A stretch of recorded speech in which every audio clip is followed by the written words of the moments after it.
saya bisa ngetik itu juga yang mengajar adalah Muhammadiyah. Nah, sehingga saya juga bisa naik motor pun sebetulnya karena Muhammadiyah. Jadi berangkat dari tidak punya motor, ya, punya motor, karena pemuda Muhammadiyah. Ya, jadi sampai bisa ngetik. Mas Rohmat Suprapto, kemudian ada Pak Jumari, Agus Siswanto. Sebetulnya tokoh kunci karena dialah luar biasa entengan. Nah, itu namanya Muhammad Nasihin. Ini saya sebut terakhir karena inilah dia yang sebetulnya tokoh kunci terlaksananya organisasi, karena dialah luar biasa entengan. Pokoknya menyiapkan ubur rame, termasuk mungkin ya rajin nyiapkan minuman begini, kemudian akomodasi. Kalau kita rapat, kemudian kalau mau ada acara, itu namanya Muhammad Nasihin. Mas Muhammad Nasihin. Wah, itu yang pokoknya dia itu. Wah, pokoknya dia, kalau saya beri judul, dia kalau saya beri gelar, ya gelarnya adalah Raden Ngabei Muhammad Nasihin. Jadi nah, ini barangkali nanti dengan adanya video kita pada siang hari ini nanti menjadi pengobat rindu dan inspirasi. Kalau ada yang ngabei itu, jadi ya ada yang memang saya apa ditangani. Tetapi memang butuh orang yang kayak gitu, ya itu butuh keikhlasan, keseriusan, entengan. Ya itu betul. Jadi coba kalau kita rapat dari jauh-jauh, kan harus ada nyiapkan macam-macam itu. Hadiah ya, artinya kalau mau ada acara hadiah. Ada lagi yang dulu yang ya itu diantaranya itulah. Gitu monggo ya. Sambil diminum ini Pak. Minum dulu. Ini untuk pengenang dulu. Bismillah. Nah, ini lagi ini. Pemirsa Lenteramu PDPM Kabupaten Magelang, memang sangat menarik sekali pembahasan pada siang hari ini. Berbicara ini baru sampai di pimpinan wilayah. Nah, coba nanti akan kita gali kembali dari pengalaman-pengalaman beliau pada saat di pimpinan daerah Pemuda Muhammadiyah Kabupaten Magelang yang tentunya periode saat ini kita sebagai generasi penerusnya barangkali mendapatkan motivasi ataupun apa. Saya masih ingat dulu ketika saya masih di pimpinan daerah Ikatan Pelajar Muhammadiyah, sering menjadi kader intilan beliau. Dijajakin apa nih Pak? Apa? Kupat tahu ya? Tahu kupat dumpleng. Waktu itu saya masih cilik-cilik ya, masih kecil nih. Ayo Mas ikut saya. Ini mungkin nanti beliau ini bisa menceritakan Pak. Dinamika kemudian pada saat waktu itu di PDPM Kabupaten Magelang. Oh ya, terima kasih. Jadi mungkin saya katakan Allah itu memang selalu memberikan petunjuk kekuatan pada kita semuanya. Sekali lagi, syarat kalau saya, mungkin apa bukan syarat ya, modal utama di Muhammadiyah itu mungkin akan bermanfaat besar untuk pribadi kita. Besar, betul. Dan tetapi syaratnya memang dua tadi. Satu, harus serius. Serius ya. Nah, ini Muhammadiyah itu harus serius. Tidak boleh serius. Betul, harus serius. Tapi yang kedua, syaratnya harus tulus. Dan pasti nanti akan dapat berkah pribadi. Dan jangan berharap, sekali lagi, kalau saya ya, jangan berharap harus kemudian setelah menolong kiprah di Muhammadiyah, jangan bertanya, saya sudah diberi apa oleh Muhammadiyah. Karena itu semakin begitu, maka semakin tidak dapat apa-apa. Nah, semakin ada pertanyaan, aku sentuh apa terus ke Muhammadiyah. Itu pasti nggak akan dapat apa-apa. Tapi semakin apa atau yang bisa saya berikan kepada Muhammadiyah, saya sudah bisa memberi apa. Sudah bisa memberi apa. Nah itu, insya Allah justru bisa mendapat banyak hal, tapi pertolongan dari banyak pihak, gitu ya, banyak pihak. Dan itulah yang barangkali menjadi spirit penting ya. Jadi ini betul loh. Dan itu kecewa kalau ada pertanyaan, sampai ada pertanyaan, saya pengen dapat apa atau sudah mendapat apa. Itu anak Muhammadiyah pasti kecewa. Harus menjaga ruhul ikhlas. Tetapi kalau dibalik bahwa saya sudah bisa memberi apa kontribusi di Muhammadiyah, maka itu kita akan kaya di situ. Dan kaya terutama ya kaya amal itu ya. Nah, ketika di Pemuda Muhammadiyah saya sampaikan saya merasa dari banyak kekurangan, keterbatasan ya. Saya baik dari sisi keilmuan, fasilitas dan sebagainya, tapi kita percaya Allah Maha Kaya. Kalau kita tulus dan serius, insya Allah banyak pertolongan. Nah, saya jadi ketua Pemuda Muhammadiyah itu setelah sebelum saya itu dipegang oleh beliau almarhum Bapak Dr. Haji Bambang Supriyo, MA, ya itu senior kita. Dan sebelum Pak Bambang Priyo itu dulu dipegang oleh Mas Rajasa Mu'tasim. Rajasa Mu'tasim. Nah, saya pernah bincang-bincang dengan teman yang dulu seangkatan, gimana ya kapan-kapan kita silaturahmi dengan Mas Rajasa Mu'tasim. Dia pemikirannya luar biasa. Nah, kemudian saya tentu ketika jadi ketua Pemuda Muhammadiyah itu sama dengan ketika di pimpinan wilayah bisa lancar, sukses, berjalan dengan baik, itu juga karena kebersamaan dan kiprah teman-teman semuanya yang barangkali diberangkatkan dengan satu filosofis yang sama. Jadi di Pemuda Muhammadiyah itu pertanyaannya sudah memberi kontribusi apa dan berapa. Sekali lagi tidak harus duit, gitu ya. Itu yang insya Allah itu yang menggerakkan. Jadi dulu saya ketua Pemuda Muhammadiyah, sekretarisnya itu dulu Mas Ahmad Dhomiri. Ahmad Dhomiri sekarang di Tegal. Dia kembali ke Tegal, kemudian wakil sekretarisnya Pak Sularto. Pak Larto. Nah, itu dulu wakil sekretarisnya. Ya, betul. Nah, itu dua sekretaris yang padu bagus, artinya terintegrasi. Kabinet kita, kalau boleh kita bilang kabinet, di dalamnya adalah alhamdulillah yang bersama dengan kita itu sampai sekarang masih eksis. Artinya eksis, bukan eksis ya, artinya masih eksis terhadap Muhammadiyah. Nah, dulu salah satu wakil ketuanya adalah Pak Dr. Andes Haji Jumari. Nah, dulu beliau adalah ketua bidang dakwah. Nah, kemudian yang sekarang jadi ketua PDM. Kemudian wakil ketua yang membidangi perkaderan adalah sekarang yang sekretaris. Pak Nasiruddin.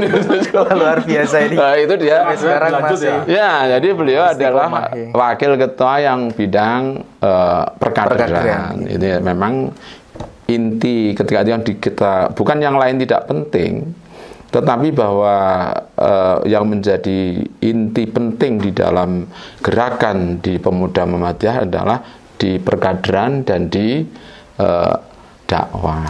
Nah, ketika itu yang Kabid, jadi namanya dulu kepala bidang, kepala bidang perkaderan itu Pak Dr. Andes Haji Muhammad Nasiruddin MA. Kemudian itu yang perkaderan full, serius.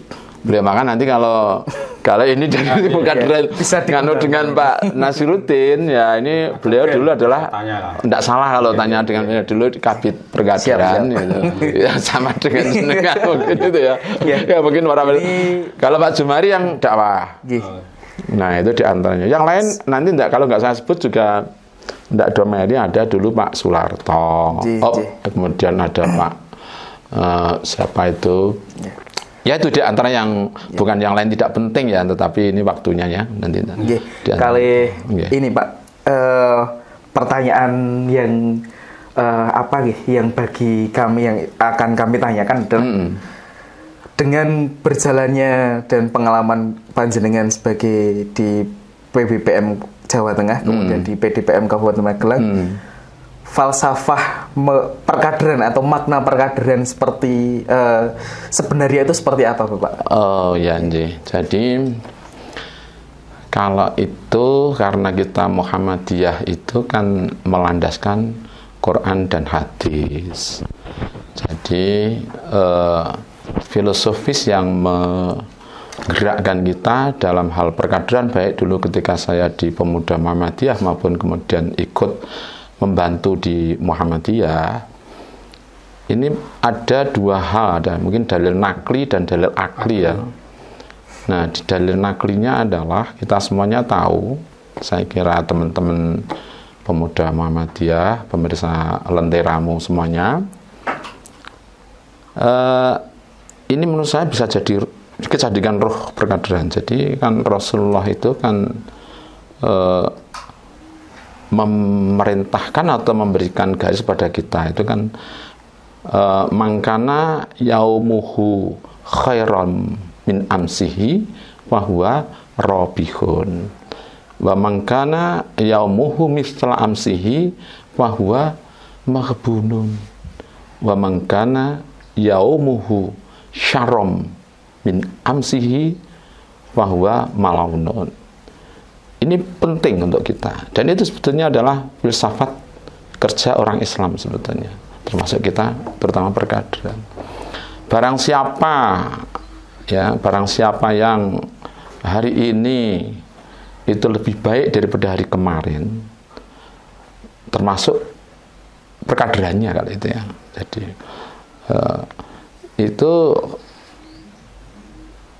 itu termasuk fahuwa robihun, masuk golongan orang yang beruntung. Ya. Tapi kalau misla amsihi fahuwa maghbunun, nek mung padha wae kuwi masuk golongan sing rugi. Padha lho Mas. Jadi mane sampean saiki dadi kabit perkaderan. Jumlah pemuda Muhammadiyah wingi bawane berapa? Sekarang masih sama, rugi. Jadi Tidak bertambah. rugi. Apalagi kalau sampai menurun. Syarram min amsihi fahuwa malaunun, dilaknat. Nah, itulah yang butuh pentingnya perkaderan. Padahal ini tadi dari sisi ini kita intinya bahwa kita harus selalu meningkat terus. Tidak boleh sama aja, nggak boleh. Apalagi turun. Nah, ini kemudian dikuatkan dengan di Quran surat An-Nisa ayat 9. Yang itu a'udzubillahi minasyaitonirrajim wa yakhshalladzi nalau taraku min khalfihim dzurriyyatan dhingafan khafu alaihim falyattaqullaha wal yaqulu qawlan sadida. Intinya begini, ya kita itu disuruh khawatir terhadap generasi setelah kita. Jadi setelah Mas Agif, setelah Mas Muslim, setelah teman-teman semuanya, ini setelah saya harus khawatir. Kekhawatirannya adalah seperti ada ancaman nanti, kalau nanti dia ternyata lebih lemah daripada saya, daripada kita loh, periode sama, daripada periode ini ternyata lebih lemah. Nah, itu yang barangkali itu yang menggerakkan kita agar bagaimana agar tidak muncul generasi yang lebih lemah. Ya mau tidak mau harus ada perkaderan yang agar berhasil, ya perkaderan yang TSM kalau menurut saya, terstruktur, sistematis dan masif. Rise of Dewi bersama-sama. Itu dari sisi dalil naklinya. Dalil aklinya saya kebetulan belajar psikoanalisisnya Adler itu. Jadi ini Quran tadi mungkin match dengan teori Adler di psikoanalisis itu, bahwa ini sebenarnya kan mengajarkan imperior. Jadi orang yang terlalu pede, itu akan menjadi lemah, gitu ya. Jadi kalau orang yang merasa itu kan selesai, lemah. Tetapi kalau berupaya, berikhtiar untuk menuju, itu jadi kekuatan. Itulah kalau mungkin kalau di Quran di surat An-Nisa ayat 9 kemudian dipacu oleh Nabi Muhammad dengan hadis tadi harus lebih baik. Nah, di sini kalau Adler itu bahwa imperiority itu bisa menjadi kekuatan yang luar biasa. Imperior, jadi kekhawatiran. kekhawatiran itu bisa menjadi kekuatan. Nah, kekuatan, dan itulah kita harus ada priority kita adalah kita punya kekhawatiran bahwa ke depan itu ada kekhawatiran lebih lemah daripada kita.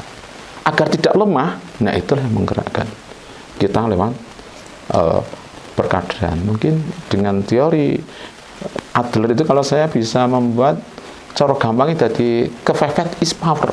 Jadi Power of kepepet. jadi kepepet itu bisa menjadi kekuatan. Nah, artinya di surat An-Nisa ayat 9. Jadi itu saya kira menjadikan selama kita lengah, kalau kita merasa sudah, itu biasanya lemah. Tetapi kalau kita berupaya khawatir karena ada kekhawatiran, kemudian kita berupaya mengatasi kekhawatiran. Jadi kalau berupaya menuju itu kekuatan. Tapi kalau merasa itu sudah. Jadi kalau merasa sudah berhasil biasanya selesai. Tapi kalau berusaha untuk berhasil itu menjadi kekuatan. Ini kira-kira begitu. Terima kasih sekali Pak Sugiono atas motivasinya dan cerita-cerita tadi, karena kita dibatasi oleh waktu. Terima kasih. Ya, insya Allah ada part 2 kelanjutan dari pembahasan siang hari ini. Pemirsa Lenteramu, sudah kita saksikan bersama-sama bahwa motivasi dan apa yang beliau sampaikan sangat menginspirasi kita semuanya, dan semoga menjadi hero juang kita dalam berpemuda Muhammadiyah. Amin. Dan insya Allah dirahmati oleh Allah. Sekian dari perjumpaan kita pada siang hari ini. Saya sebagai moderator mohon maaf yang sebesar-besarnya. Kita akhiri bersama. Fastabiqul khairat. Wassalamualaikum warahmatullahi wabarakatuh. Waalaikumsalam warahmatullahi wabarakatuh. Moga dibuat izin oleh. Siap.